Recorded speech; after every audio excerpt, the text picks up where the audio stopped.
At noon, we got Nebraska, who's 3-1, showing to Purdue, who's 1-2. Nebraska favored by 10 on Peacock. Dylan Raiola has gone 83 of 115, thrown for 967 yards, 8 touchdowns, 2 interceptions. Dante Dowdle has had 51 carries for 256 yards and 3 touchdowns. And Isaiah Nair has had 16 catches for 277 yards and 4 touchdowns. Hudson Card has gone 42 of 66, thrown for 453 yards, 6 touchdowns, 3 interceptions.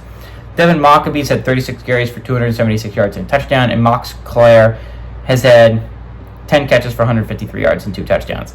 Nebraska and Purdue series is tied 6-6 all time. Last game did go to Nebraska in 2023. They have not won at Purdue. Nebraska hasn't since 2020. And Purdue is 3-1 in one possession game. So if it's close, Purdue has typically found a way to win those football games.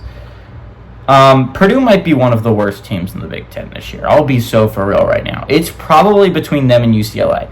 Outside argument for Northwestern, but Purdue has looked bad early. Now, to be fair, most Big Ten teams would get thwacked against Notre Dame. That's not a big thing. I say a good amount of Big Ten teams, if Notre Dame came to their stadium, they would also get thwacked in their home stadium.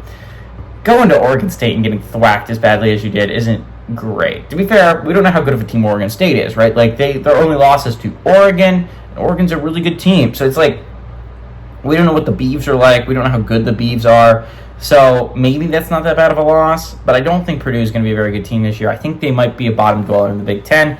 Unfortunately, they do not play UCLA this year. Heart-wrenching, I know. I would have loved to see UCLA versus Purdue. I would have paid so much money to see 2 really bad football teams go at it.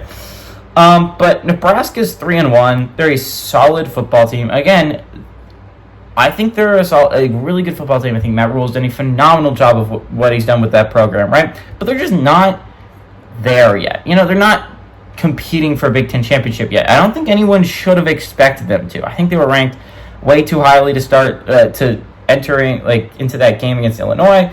Again, I get it, but at the same time, Illinois is a really good football team. They were a better football team, and I think they showed it against Nebraska.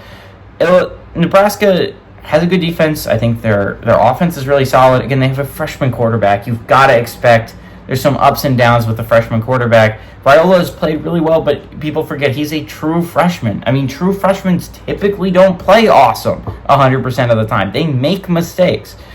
And he made some mistakes in the Illinois game that ended up costing them the game. But he played pretty well outside of that.